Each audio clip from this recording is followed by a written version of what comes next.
December 1944. Hitler's last gamble. 200,000 German soldiers smash through the Ardennes. For 48 hours it works. Americans are surrounded, scattered, retreating. Victory seems close. Then Eisenhower asks, "How fast can you counterattack?" Everyone thinks weeks. Patton says 3 days. Impossible. Turn an entire army 90 degrees through winter storms? But Patton does it. His tanks arrive exactly on schedule. German commanders can't believe it. Field Marshal von Rundstedt realizes in that moment, Germany hasn't lost a battle. They've lost the war. They're not fighting soldiers. They're fighting an industrial superpower that doesn't follow the same rules. This is the story of how General Patton broke the German army in 72 hours and shattered Nazi Germany's last hope of victory. December 22nd, 1944. The Ardennes Forest, Belgium. Snow fell in thick, silent curtains across a landscape transformed into a white maze of frozen trees and abandoned equipment. The temperature had plunged to 15 degrees below zero. In a commandeered farmhouse near Bastogne, American soldiers of the 101st Airborne Division could hear the distant rumble of German armor, a sound like thunder that wouldn't stop, growing closer with each passing hour. They had been encircled for days, cut off from supply lines, rationing ammunition down to single rounds per rifle. The cold bit through every layer of clothing. Frostbite claimed fingers and toes before bullets could. Yet these men,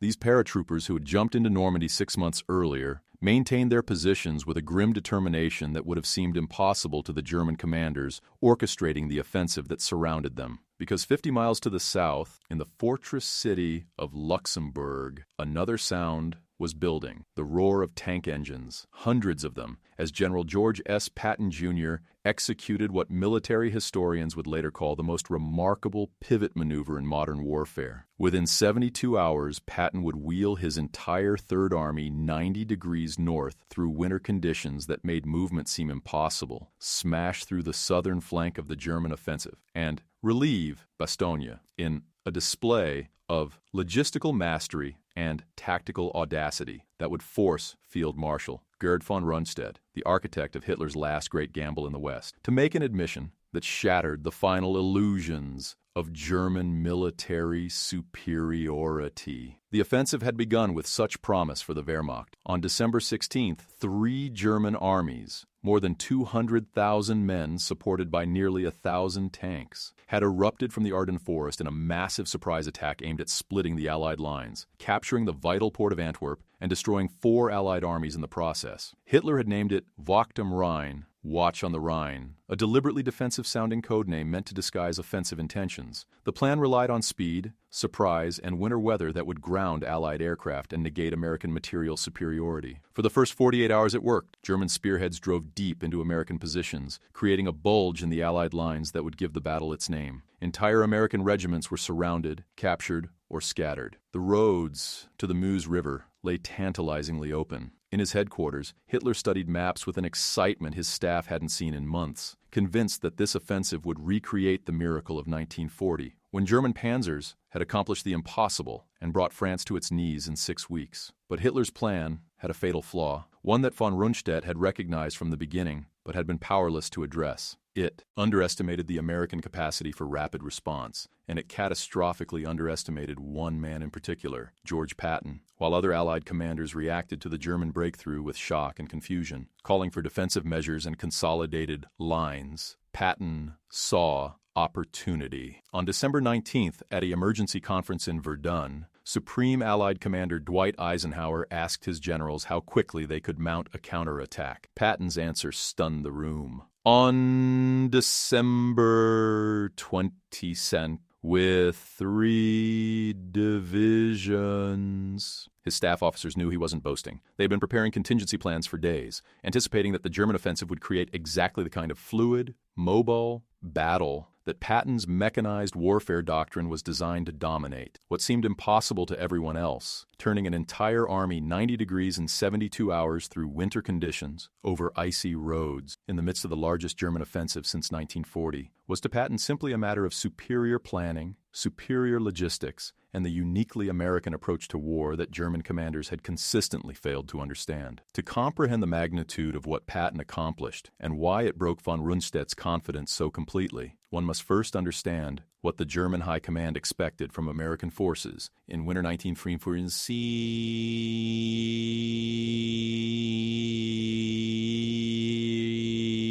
Despite 3 years of defeats, despite the catastrophic losses on the Eastern Front, despite the successful Allied invasion of Normandy, the German military elite still clung to certain assumptions about their enemies. They believed the Red Army won through numbers and brutality, not skill. They believed the British were cautious to the point of paralysis, more concerned with preserving their diminishing empire than with aggressive operations. And they believed the Americans were materially rich but tactically poor, capable of grinding attrition warfare, but incapable of the kind of rapid, decisive maneuver that defined true military excellence. This last assumption was not entirely unreasonable based on early war performance. American forces had indeed struggled in North Africa, had been outmaneuvered in Italy, had advanced more slowly than expected after Normandy. But what German intelligence failed to grasp was that the American military was not static. It was a learning organization, evolving with each campaign, integrating lessons at a speed that tradition-bound Wehrmacht could not match. Von Rundstedt himself had been skeptical of the Ardennes offensive from its inception. A career officer of the old Prussian school, he understood logistics, distances, and the mathematics of modern war. He had argued to Hitler that the offensive's objectives were beyond Germany's remaining capabilities, that even if initial success was achieved, the Wehrmacht lacked the fuel, ammunition, and replacement troops to sustain a drive to Antwerp. He had proposed instead a more limited operation, a spoiling attack to disrupt Allied preparations for their own spring offensive, to buy time for Germany to develop its jet aircraft and V-weapons, to perhaps negotiate from a position of temporary strength. Hitler had dismissed these suggestions as defeatism. The Führer insisted on the grand objective, the decisive victory that would change the war's trajectory. Von Rundstedt had obeyed, as he always did, but privately he had expressed doubts to his staff. The American soldier was better than Hitler believed, he had noted. The American supply system was something the Wehrmacht could no longer match. And American generals, whatever their other limitations, had shown a disturbing ability to concentrate force rapidly when necessary. These concerns proved prophetic. When Patton's tanks smashed into the southern shoulder of the German penetration on December 22nd, they arrived not as a hasty, improvised response, but as a carefully coordinated assault by 3 full divisions, the 4th Armored, the 26th Infantry, and the 80th Infantry, supported by massed artillery, and, as soon as weather cleared, overwhelming air superiority. The German commanders facing this onslaught experienced a profound cognitive dissonance. Intelligence had reported that these same American divisions had been heavily engaged 50 miles to the south just days earlier, fighting toward the Siegfried Line. The idea that they could disengage, turn north, navigate icy roads through a brutal winter storm, maintain unit cohesion, and arrive ready for offensive operations seemed to violate every principle of military logistics that German officers had been taught. Yet here they were, not scattered remnants, but organized combat formations, and they were not defending. They were attacking with a ferocity that suggested fresh troops rather than exhausted veterans who had just completed an impossible march. The German soldiers who faced Patton's relief column carried their own expectations shaped by years of propaganda and recent experience. Many were veterans of the Eastern Front, men who had witnessed the Red Army's winter offensives and knew what fighting in deep cold looked like. The frostbite casualties that exceeded combat losses, the equipment failures, the way cold sapped will and slowed movement until armies became nearly immobile. They had been told that the Americans, coming from a soft society of central heating and automobiles, would be even more vulnerable to winter warfare than the Russians. The initial days of the offensive had seemed to confirm this. American units had been overrun, had surrendered in large numbers, had abandoned equipment, and fled. The roads were clogged with wrecked American vehicles. Surely the German soldiers told themselves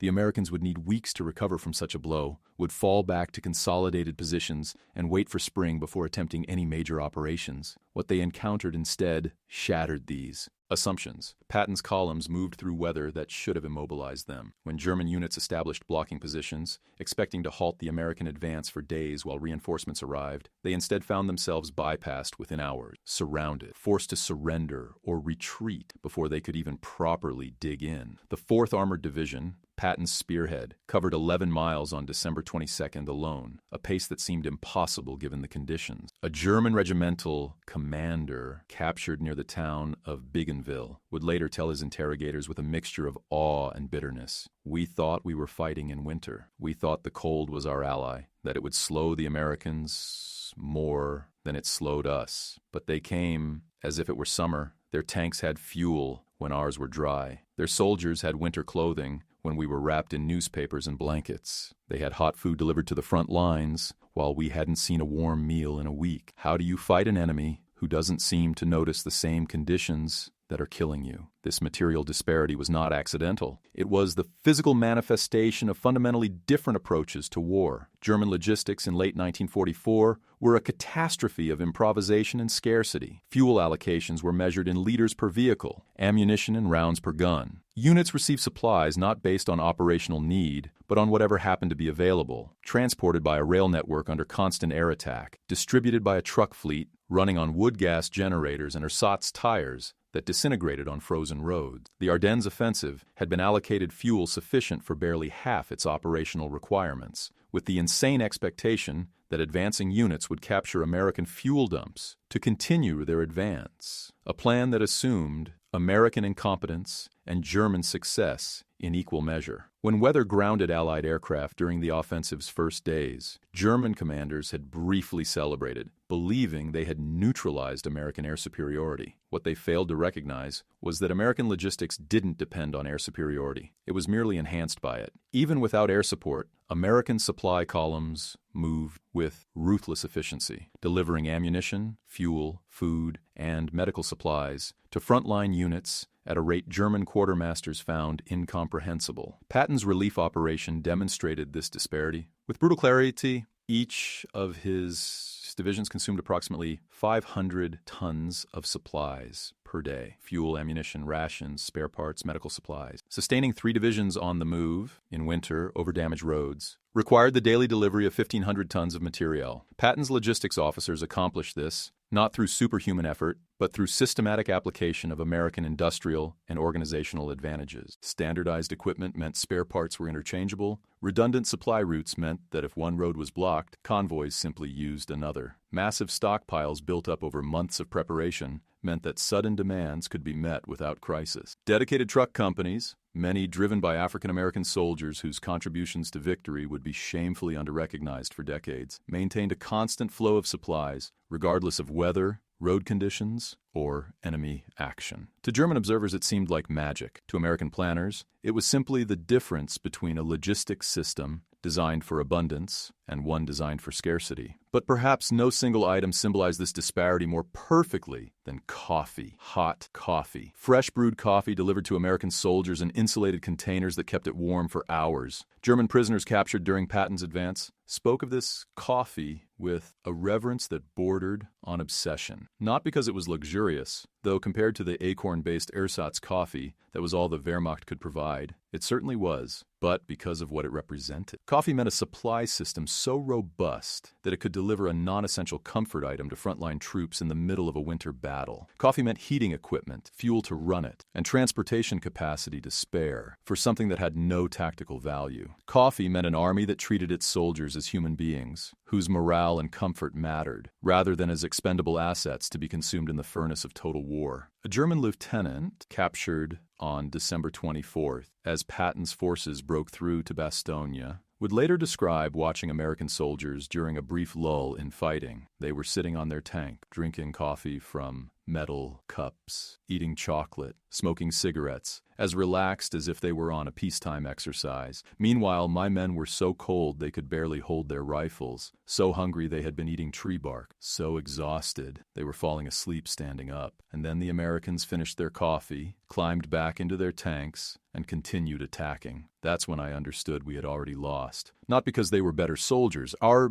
men were brave, skilled, experienced. But because they served a system that gave them coffee in the middle of a battle, while our system gave us nothing but orders to fight and die, this coffee became a totem among German prisoners, mentioned repeatedly in interrogation reports, with a frequency that baffled American intelligence officers who were looking for tactical information, not commentary on beverages. But the German soldiers understood something their interrogators initially missed. The coffee was tactical information. It was evidence of an economic and logistical system so vastly superior to Germany's that individual tactical excellence became irrelevant. You could have the best trained soldiers, the most experienced officers, the most brilliant tactics, and none of it mattered if your men were starving and freezing while the enemy was warm, fed, and constantly resupplied. The coffee represented abundance, yes, but more fundamentally it represented a society organized around human welfare rather than sacrifice, a military system designed to preserve its soldiers rather than expend them, an economy capable of producing both war materiel and comfort goods simultaneously rather than being forced to choose between them. The German High Command's understanding of this reality evolved throughout the desperate days of late December. On December 26th, when elements of Patton's 4th Armored Division finally broke through to Bastogne, ending the encirclement, von Rundstedt received a report from the sector commander that read less like a military situation update and more like an existential crisis committed to paper. American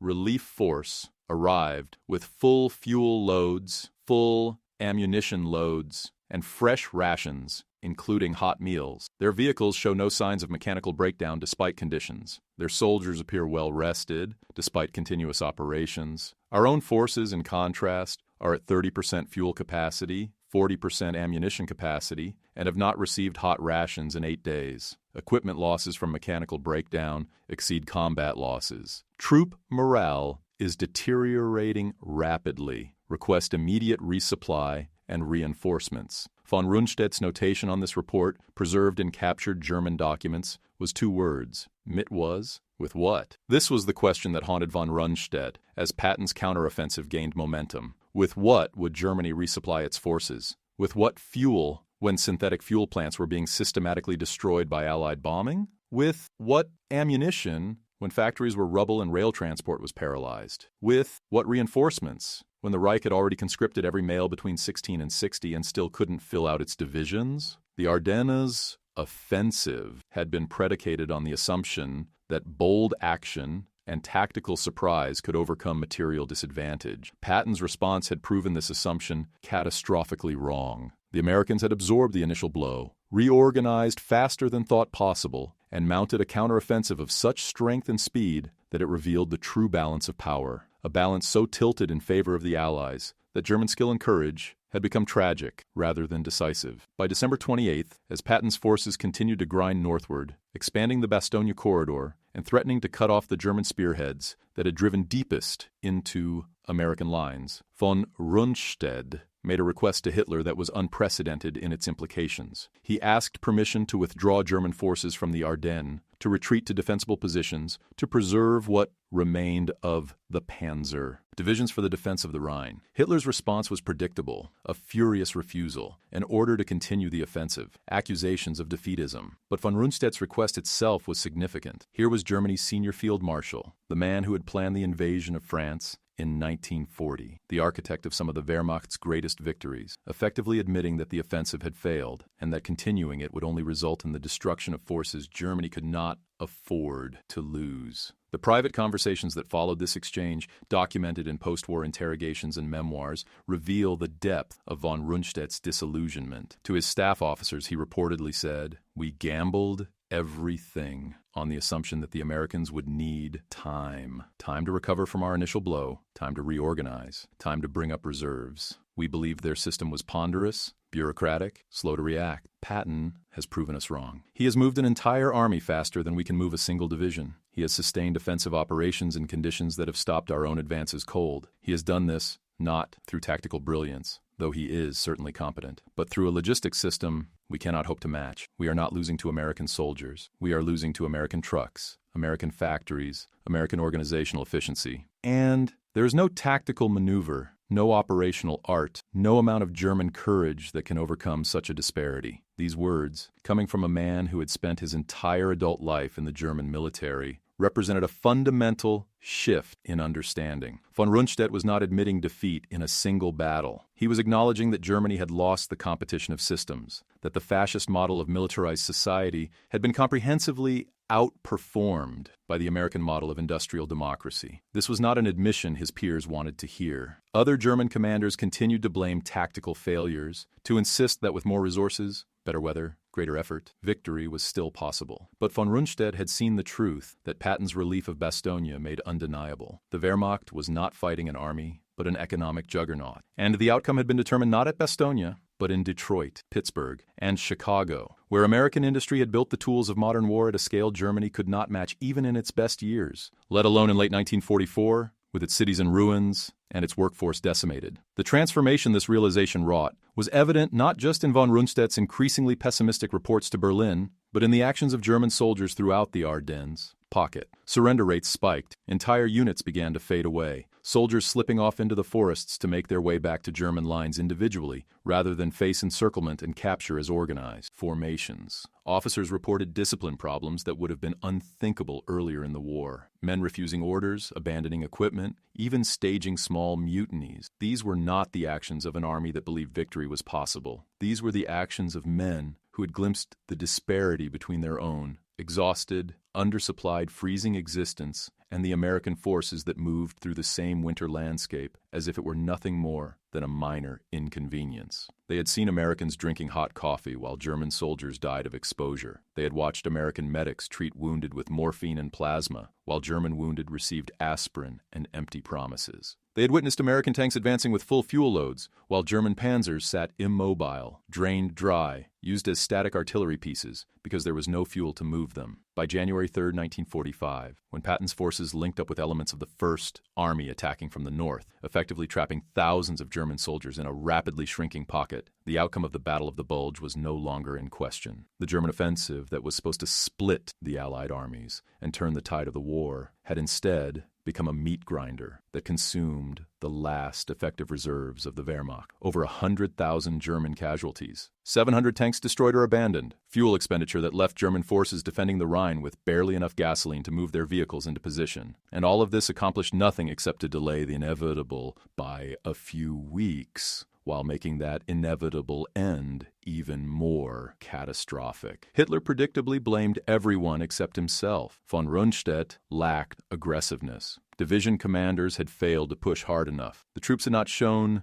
sufficient National Socialist spirit. The weather had betrayed Germany. It was an endless litany of excuses that avoided the fundamental reality. Germany had attempted an offensive. It lacked the resources to sustain against an enemy it had fundamentally underestimated. But von Rundstedt, seasoned officer that he was, understood exactly what had happened. In a conversation with fellow officers in early January, preserved in fragments in various memoirs, he reportedly made an observation that captured the essence of Germany's strategic bankruptcy. Patton turned an entire army in 3 days and came to Bastogne as if it were a peacetime maneuver. Our own army requires 3 days just to organize a divisional movement under ideal conditions. This difference, this gap in capability, is not about training or tactics. It is about systems. Their system works. Ours is broken. No amount of courage or National Socialist willpower can fix a broken system when the enemy's system is operating at peak efficiency. This admission, more than any battlefield defeat, marked the true end of the Wehrmacht's offensive capability. When a field marshal of von Rundstedt's stature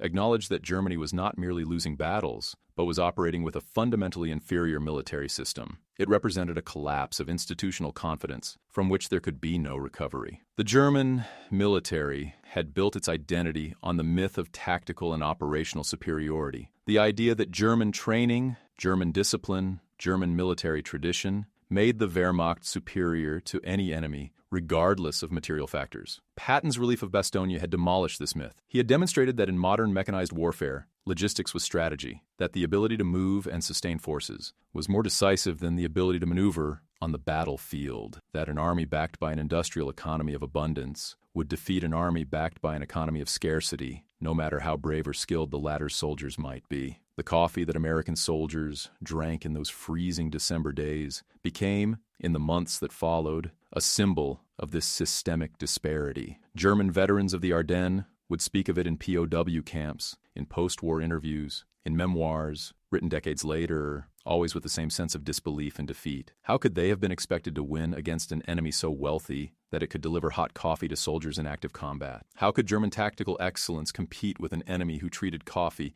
not as a luxury but as a standard supply item? The question wasn't really about coffee, of course. It was about the vast gulf between a society mobilized for total war through coercion and scarcity, and a society mobilized for total war while maintaining relative prosperity and abundance. Germany had demanded that its people sacrifice everything for victory. America had asked its people to work hard and ration some goods while still maintaining a standard of living that most of the world envied. And the American system had produced more tanks, more planes, more trucks, more ammunition, more of everything, including coffee. This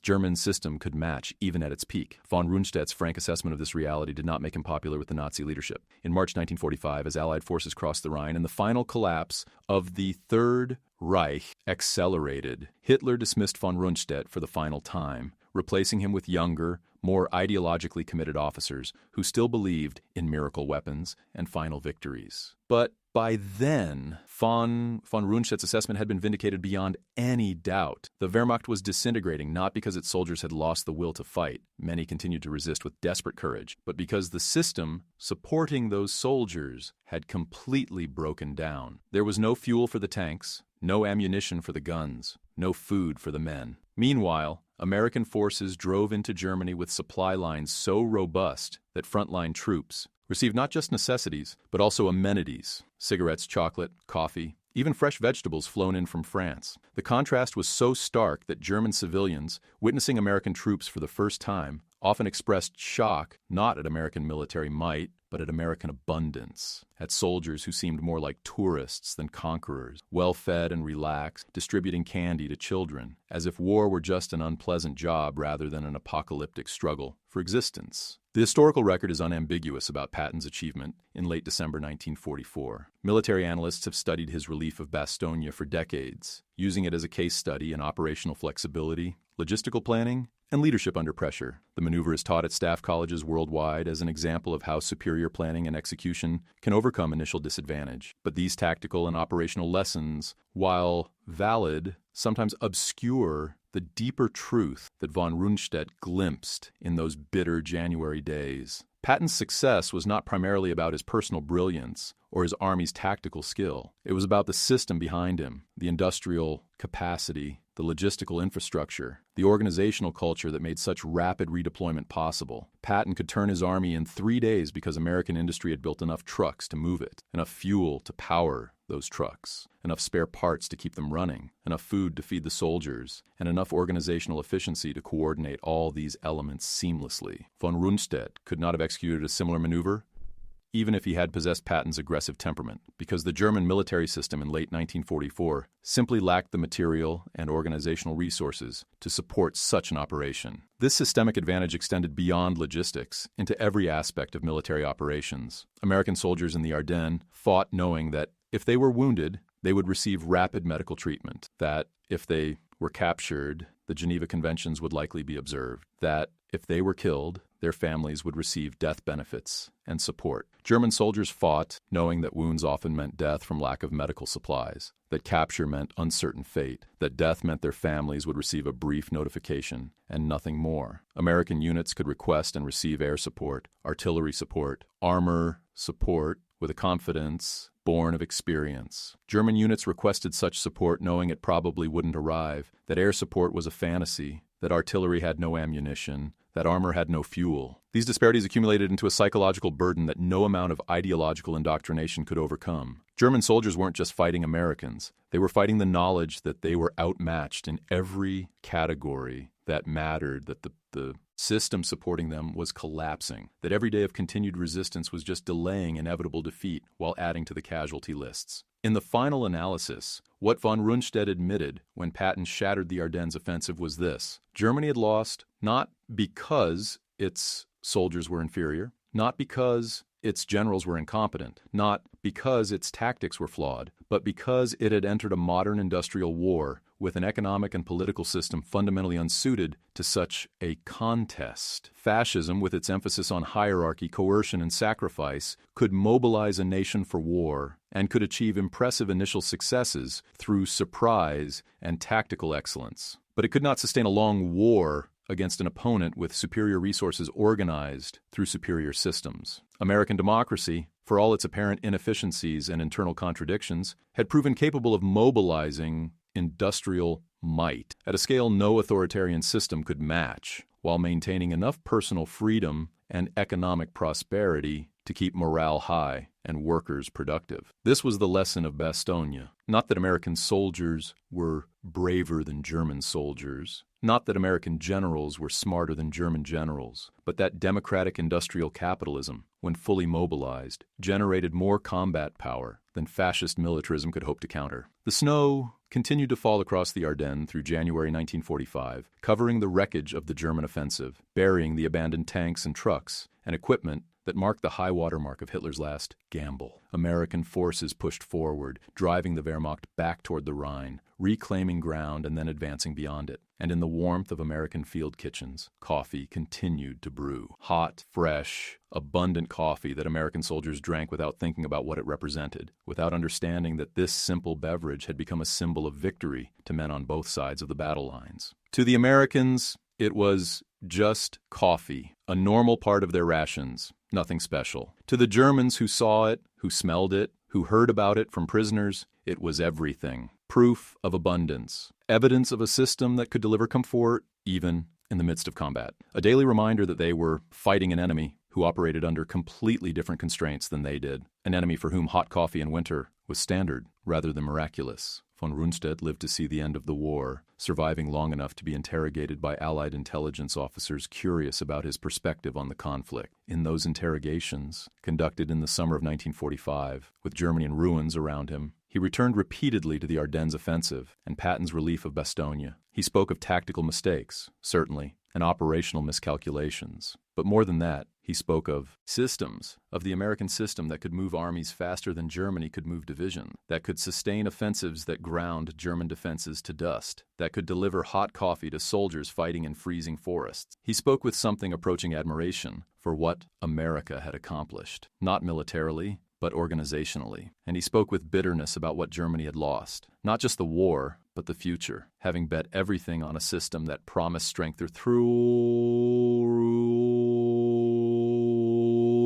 sacrifice, but delivered only devastation and defeat. The true monument to December 1944 is not found in museums or memorials, though those exist and serve their purpose. It is found in the lesson that von Rundstedt learned and that history has repeatedly validated, that societies built on freedom and abundance, that value their citizens' welfare, and treat their soldiers as human beings rather than expendable resources, possess a strength that no amount of tactical brilliance or ideological fervor can overcome. That hot coffee in the Ardennes represented more than logistical capability. It represented a fundamental difference in how societies organize themselves for conflict. Germany demanded everything from its people, and in return offered only the promise of victory or heroic death. America asked much, but not everything, and in return provided not just necessities, but comforts, maintaining even in war a connection to peacetime values of human dignity and individual worth. When Patton's tanks rolled into Bastogne on December 26, 1944, they brought more than relief to the surrounded garrison. They brought validation of a way of war, and by extension a way of life, that trusted in abundance rather than scarcity, in organization rather than improvisation, in systems rather than heroic. The coffee that American soldiers drank that day, and every day thereafter until victory, was a small thing in itself. But small things, multiplied across an entire military machine, accumulated into decisive advantage. And von Rundstedt, professional soldier that he was, understood this with a clarity that eluded more ideologically committed Nazis. He admitted, in his reports and his private conversations, and ultimately his post-war testimony, that Germany had lost not on the battlefield, but in the contest of system, and that Patton's relief of Bastogne had made this truth impossible to deny. The coffee was not just a beverage, it was a verdict, delivered hot and fresh to American soldiers, received cold and bitter by their German opponents, announcing to anyone with eyes to see that the outcome of the war had been determined not by courage or skill, but by capacity, by the ability to sustain and supply and support armies across oceans and continents, by the victory of a system that produced abundance over a system that demanded sacrifice. And in that verdict lay the seed of everything that followed: the reconstruction of Europe, the Cold War, the American century, all flowing from the fundamental lesson that Patton's relief of Bastogne had taught, and that von Rundstedt had the professional integrity to admit, that in modern warfare, logistics is destiny, abundance is strength, and coffee in winter is worth more than all the tactical genius in the world.